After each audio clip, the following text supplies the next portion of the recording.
Hello, everybody. Welcome to TBC Central. My name is Nancy, and I am your host for today.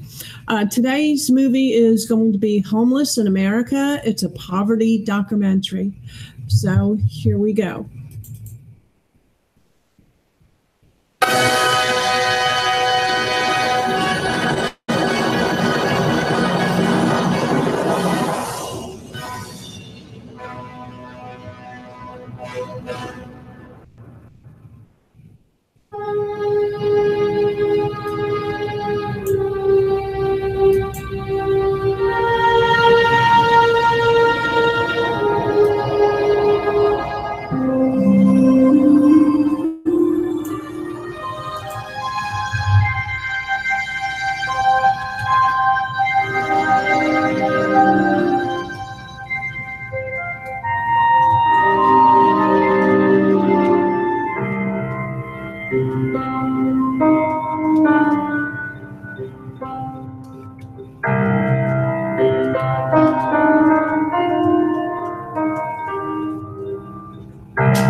The city of Los Angeles' rate of homelessness is higher than the US average because it has a higher rate of poverty and higher housing costs. 84,000 people were homeless each night in LA County alone, according to a 1995 study. Although some were temporarily living with others, a significant number live on the street. Many homeless individuals from other cities have decided to come and live in the streets of downtown LA. Some of these homeless live in shelters and cars and on bridges and freeway underpasses, while others live in alleys, in parks, on beaches, and city streets. My name is Malik Carter. I am not homeless presently, however, I have been homeless on innumerable occasions. I am 72, almost 73 years old. Right now, there is a bad stigma on people being homeless. Well, I was married for 20 years of my life to an NBA basketball player, an ex-Laker, and I don't have a roof over my head. Where in America can you be married to a multimillionaire and not receive at least a roof over your head? I have been relegated to a shopping cart with all my little worldly possessions. I never thought in my life that I would ever be homeless. How you doing? What's your name? How you doing, man? My name is Batman. How old are you now? I'm 24 years old. I've been out here over 30-some years. And what's your name again? My name is Miko. How long you been on the street, Miko? Basically, you could say years, off and on, you know. What did you do as far as your job or your occupation? I'm a musician, okay. You know, but done computer work, worked at an ad agency. I've been a driver. Okay, your name is? Joanne. And how long have you been living on the street, Joanne? For like 3 years. So your name is Robertson? Well, yeah, Holland Robertson. And where are you from? Originally, I am from Chicago. Chicago? Yeah. Been a survivor out here on the streets. Approximately, give or take, maybe 4, 5, 6 years. It's not an easy thing. Now, Jesus was a homeless individual. He was born in a manger. He never had a wife. He never had a home. He had 12 disciples who traveled with him. He brought the word of God to the people of the world. Ladies and gentlemen, homeless people are good people. They're just people who are down on their luck. And you know what? We're one paycheck away from homelessness, all of us. All people are one paycheck away from being homeless. I'm Bill Bratton. I'm the Chief of Police here in Los Angeles, and really pleased to be down here today. The mission is a great asset to this area of the city. The homeless problem, we have one of the largest homeless problems in the United States in terms of sheer numbers and conditions. And at the same time, there's a lot of agencies like this, city agencies, we want to work together to try and deal with the problem more effectively. Good afternoon, Marshall. Good afternoon, guy. I understand you're the president of LA Mission. I am How long have you been president of this organization? president for the past 2.5 years. I've spent a total of 9 years with the Los Angeles Mission. For many reasons, we have more homeless than any city in the country. Unlike a lot of public shelters, we don't get a dime of government funding. Your name's Andrew, and how old are you, Andrew? I'm 15. And how long have you been actually living on the street? Not long. What's your name, miss? I'm Johnny. Johnny, how long have you been living on the street? Not long. Not very long. What's your name? My name's John. John, and how old are you, John? I'm 17. And how long have you been homeless? 2 years. 2 years? What happened with your family, or why are you homeless now? I lost my job. I had my own place and everything, but I lost my job and What lost kind my of place. work were you doing? I was a cook. You're a cook? Yeah, like a restaurant. What's your name? Andrea. Andrea, how old are you, Andrea? 19. You're 19? And how long have you been homeless? I've been homeless for about 5 months. Why did your mom kick you out? Because I brought like homeless kids home and I wasn't. Have you talked to your mom? And I spoke to her yesterday. Actually, she knows you're out here, and yes, I live in Venice. Like I used to live in Venice. I was born and raised, and I just came over here. She knows where I'm at. She doesn't come to see me. I come from Chicago. What's your name? Ghost. I'm 27 years old. 27. My name's Ray.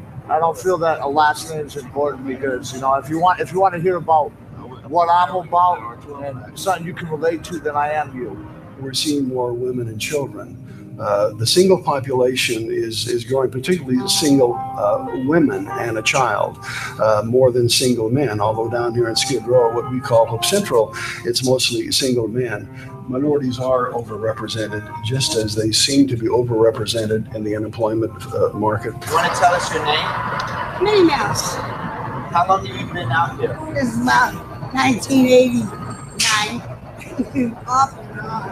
What I do is I help people, and it's like down here we all become a family. People shouldn't be scared of homeless people because they're really not that bad once you get to know them. Or what was your name? James Lee Rosemary. James Lee Rosemary. And how long have you been living on the street here? 11 months now. 11 months. You want to tell us your name? Lester Welcome McDonald. So Lester, how long have you actually been out of the streets? You were telling me Pretty close to 19 years. 19 years. My name's Larry Hartley Jr. I was born in Columbia, South Carolina. I came here on one search, one dream. I'm not out to be rich and famous. I'm not out to have my face on billboards or in movies. I'm just out to get wealthy, to open up a business to help out people like this. Well, my name is Charles Oakley. Here on Rodale Drive, and I think that everyone deserves a chance. And this is like someone trying to NBA, get cut. You come back next year, you play harder, your skills get better, you want a second chance. And I think, you deserve a second chance in some aspect, but some aspect you don't, because it's on yourself to try to better yourself. How long have you been here? In California, my whole life, practically. Your whole life? And how long have you been living on the street? Outside of a house, about 17, 18 years now. How you survive, if I may ask? I ask people for money. I ask people for leftover food, maybe. Anything, anything to help me keep going. I think the average American first should look at the homeless as people with potential, not look at them as they are, but as they might be, as they have the potential for being. Well, it's a very, very difficult situation, especially I think more so for females. I have been on government assistance for quite some time because I've had 3 surgeries in 2 years, and it seems like the system has failed me. I don't have a roof over my head, but I'm called disabled according to their standards, but not disabled enough to have a roof over my head. Are you in a lot of pain now? Yeah, but it's sustainable. But I need more luxury in my life, more comfort. Maybe if you had a bed, that would improve your back, right? Well, it would improve something. Do you sleep mostly on this concrete here? Yeah, or I just wherever I can find a spot. Go away. So what's your name? Norton Shaw. What it is like for somebody to be homeless?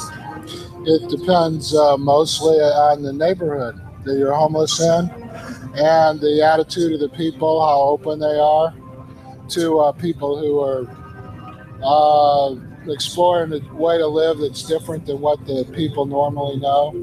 I've worked for 7-Up. I've worked for Westinghouse. And what went wrong in your life that actually brought this about? Divorce? Divorce was the thing that really turned my life around. And with that divorce came, I lost 2 sons that really put me in an emotional coma for a number of years.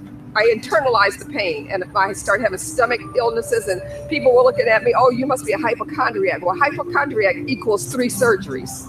You're not going to get the right assistant that you are due because you are the one that's coming off the street. You're the survivor off the street.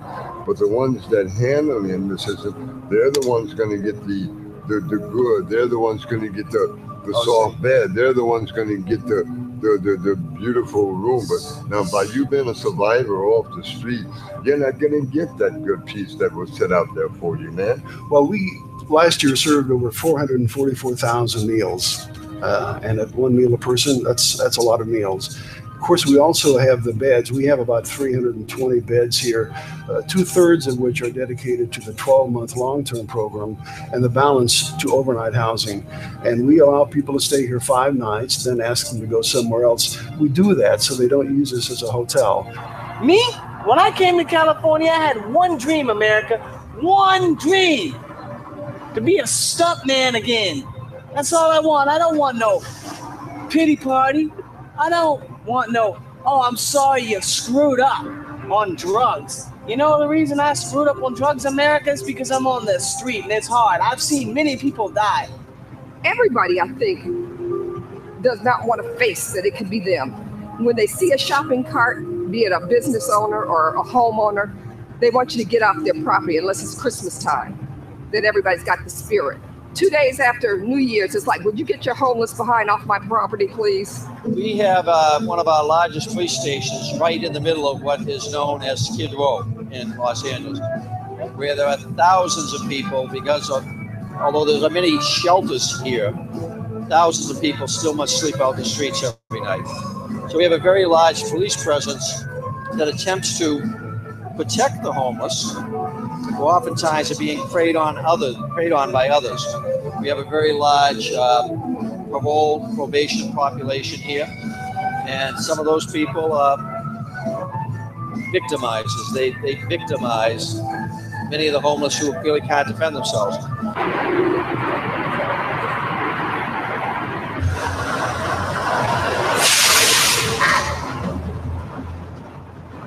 How long have you been out on the street, Hope?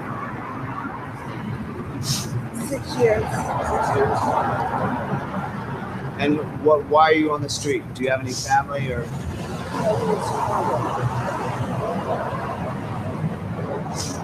My family in Chicago. Is this your father or? Fiance. Your fiance? What happened? Yeah, about a half hour ago. I'm trying to get this man out of sin. He cut him. He what? He cut him. Who cut him? The guy that was in our tent. Is he alive? Hopefully. Is he in the hospital? It's like we try to bring it to the community's attention that we're hungry, we're cold, you know, we need blankets, we need help. And some of the programs are all right, but they're too strict and manipulating. They want to make money off us. See, so what we do is we try to help each other, and it's kind of hard because we get harassed a lot by the police for sleeping out here. I've been arrested 2 times for sleeping on the sidewalk. Sunday was the last day of partials. No more partial work. Yeah, but see, we're gonna have to move back over by the domes. Yeah. Because the cops, they're always gonna chase us out of here and go over there. We're gonna go over there for a while. And eventually they're gonna chase them from over there. You gotta move around. My name's Jim Rubert. I'm a captain with the Los Angeles Police Department. I'm the commanding officer of Central Area. Yeah, the law basically says that no person can lie, sit, or sleep on the sidewalk. There is also another law that says you cannot establish a domicile on private or public property without the permission of the owner. And quite frankly, the sidewalks are public property. So you cannot establish a residence on there. And the city, by ordinance, says you can't do that. Recently heard a story, true story, 2 weeks ago. Somebody said he was walking down the street right outside our building and said hello to a guy, shook his hand, obviously a homeless person. He said, would you wait just a minute? He said, sure. He said, you know, you're the first person to speak to me in a week. I was headed to the end of this block and I was going to end my life. I was so distressed, depressed, that I had no place in life. Something as simple as a handshake, a look of love, of acceptance. Just say what's on your mind, man. You just ignore people. It just brings down the self-esteem of other people. Other people that are trying to help and survive. And it's just really hard. Like she said, if people just, show a little bit of compassion, it'd be a lot easier on our levels. We got to love each other more. There's so much animosity and ill will in this country, and we've got to resolve that. I think that people should stop and listen to what you have to say first as Americans, and start judging people by the content of their character instead of color of their skin. And hear what they have to say first before they automatically assume that you're seeking a handout. We all feel that we have some relationship that makes us complete. Mine fell through, so what I did is I ran from it. Not like anybody else. Problems in life, you run from it. I ran from my problems. Why am I here? Because I'm still running from my problems. Am I going to apologize for that? No, I'm not. Because I'm human. I got my frailties. Is society to blame for where I am? No, definitely not. All right, but they are to blame for keeping me where I'm at. All right, because I'm to the point in life where I want to do something, but you got to remember that the social service system in America will not allow you the opportunity to get up from underneath the thumb we find ourselves in. I got family right here, and I got family right out there. The people who come up to me when I ask them for a quarter, that's love. Don't down the homeless because of some of them that piss and do graffiti and do drugs in your eyes. Down the homeless if they do something criminalistic. Don't down everybody that's homeless, because every man that's homeless is not what you think they are. Every man that is homeless has a brain, a heart, and a soul, and we all can cry, and we can all bleed the same blood. Don't treat them bad. Don't think of them poorly. Help them whenever you see them. They don't need a handout. They need a hand up. I would say to the average American to use something that we know as the Good Samaritan principle. It's where Jesus Christ relates the story of seeing a man injured in a ditch, and the publican passes him by, the priest passes him by, and it wasn't until a rather ill-conceived Samaritan comes along and takes the man to a hotel, agrees to pay for his care until he's well. And in doing that, Jesus is talking about fulfilling love thy neighbor as thyself. We need a lot more love in this country. Well, my problem, I just want to be just like I am.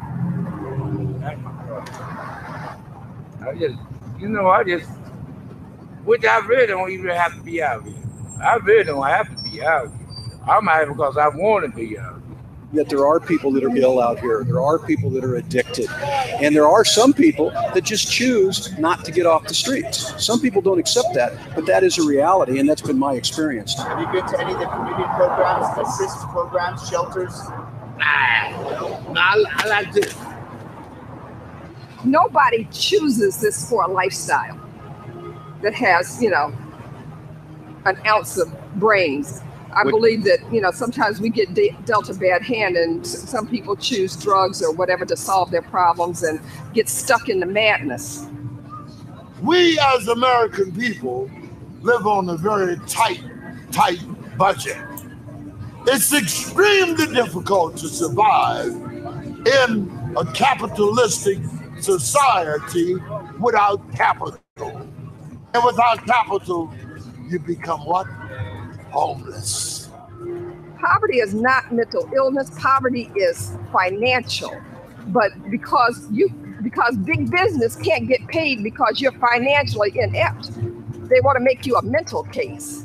What is it going to be like when there's no services for the poor? You're going to see more crime. You're going to see more people on the street. I believe that big business as well as government is going to have to get involved to make a difference. We're men that mean what we say and say what we mean. We respect everybody around us. We just want to be treated how we would like to be treated. We just want an opportunity to embrace America, because America is not embracing us. All we want to do is show that we have the compassion in our hearts and love and our stabilities as human beings to get out here and work and be a contributing part of society. We can do it, but you're not giving us an opportunity. We don't want your free money. We don't want your handouts. Yes, we want an opportunity to make it. I think that it's just one of them things, and like, you know, everybody can't be rich, and everybody, you know, some people can be poor, some people middle class, and society, you got to deal with what you fit in, but you always try to work to get better. I'm a person who doesn't do drugs, doesn't smoke, doesn't drink, and when it comes time to receive any kind of services, you're at the bottom of the totem pole because you don't have any children, you don't smoke, you don't drink, and those are some of the requirements to get into shelters and get into programs and whatnot. If you've just been a Christian, oh well, you just have to, you know, do without. Do you have people that are helping you? I mean, I see you have friends here, but do you have anybody that's helping you? Do you have any shelter anywhere? Or any job opportunities? Anything at all? No, I don't.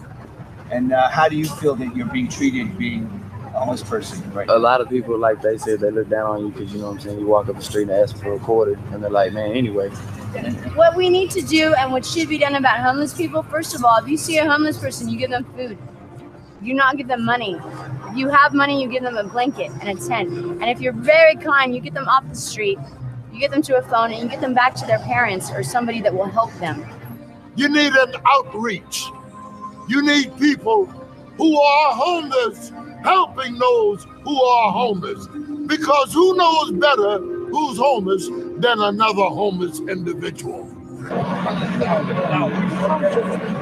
The germ broke my face off, so they had to give me some cream to put on my face from the bacteria. And they put some cream on my face from the bacteria in the hands and the germs. And he gave me some hand sanitizer to clean my hands from the germs, because sometimes I go in the bathroom and he said it smelled like piss. I said, "Be smelling like piss," and he said that's urination from you going in the bathroom not thinking nothing is there, but it do be there.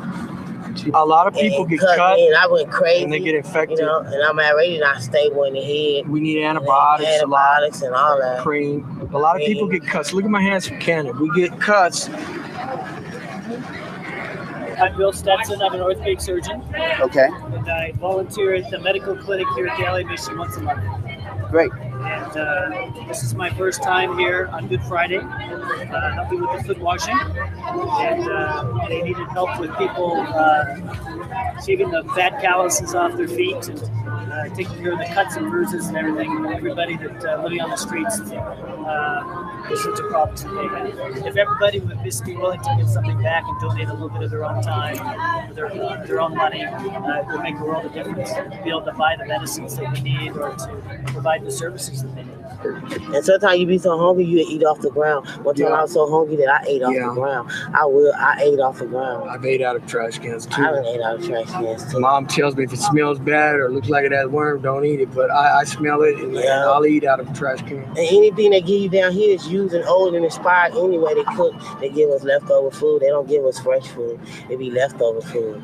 If they're not building or constructing some of their own along the way, they're homeless, then it means that sometime in their first part of their life that they left some behind and not going back to it. You know, some are at the top, some are in the middle, and some are on the bottom. No one is any better than anyone else, because this could be your neighbor, this could be your child, this could be you next year or the year after. All it takes is an accident or a job layoff or, you know, anything that brings, you know, tragedy into your life can change your whole scenario. Look here, I've been up downhill zone. I don't know, put a zipper on, I don't give a fuck. You got any suitors? Well, 80% of people you see on the streets got beards and all that shit. Don't never trust a bald-headed barber. Yeah, that there are available ways that the homeless people could take care of the public areas that they themselves are in. And maybe there might be part-time, little hourly cleanup jobs they could do in the neighborhood, things like that. I just need a place to rest my head so that every day when I get up and I go look for a job, I know I have the security of someplace to come back to. They have a vision of ending homelessness in 10 years. And I think really that's a misnomer. I don't think we'll ever end homelessness. We can end chronic or long-term homelessness. But to end homelessness, it seems to me, we'll need to end poverty, which has never been done in society.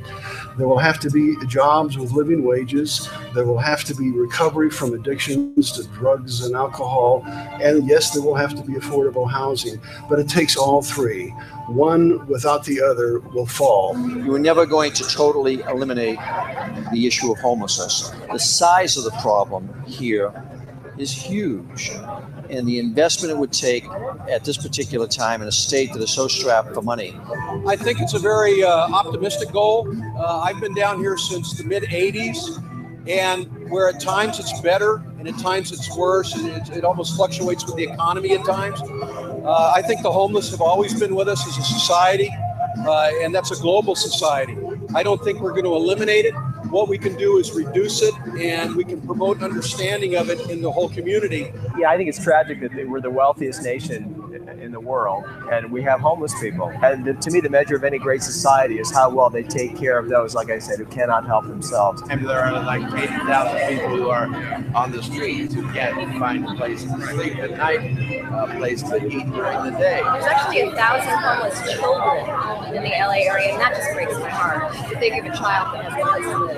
I'm doing my best to stay a step away from being in one of those cardboard condominiums down there myself. It's not enough just to say something that you want to be a part of it. You really have to physically be a part of it. Now, are we giving back? Are we just a generation of grabbers and takers? I think there's a tendency just to believe that either you don't have the time or the money. You're a person, just do one little thing a day or one little thing a week. That's it. I think we need to just stop, take a moment, and look around. We need someone to help us get on our feet. Every town has a place like this. Echo's District helps thousands of people a year. Volunteer some of your time at a place like this. Everybody wins. I can't blame society about how I'm being treated, because I basically put myself in this situation that I'm in right now. However, I think that it is inhumane, and I think that it is unsatisfactory as an American person, how other Americans treat me.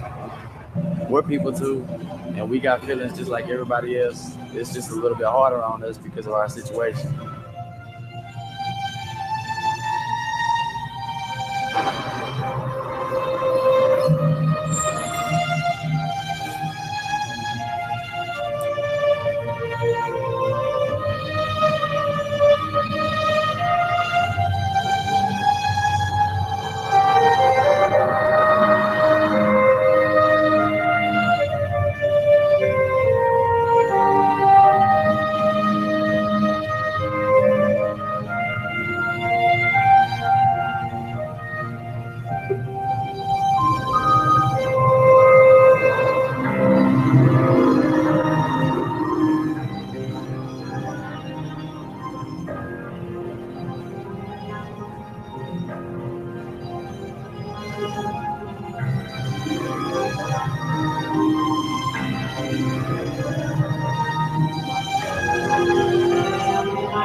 Okay, guys, I'm back. I created this channel to raise awareness for the people in need. Those people might include the homeless, runaways, people living below poverty, drug users who are trying to get clean. There are numerous people in so many different categories which need to be brought to the forefront. If you have what you need to be grateful, as there are many that do not have. I'm not saying that the rich should support everyone, but I want to make it clear that with proper planning, education, and help with changing mindsets, we can make a difference. We will never eradicate the poor because, believe it or not, it's a big moneymaker for the governments. Just like Big Pharma will never release all the medications or treatments that would cure so many diseases because they would lose major profits in doing so. My prayer for everyone is that God will provide everyone peace, love, abundance, health, happiness, and a good life. Be grateful for what you have, and have a blessed day. Catch you tomorrow. Ciao.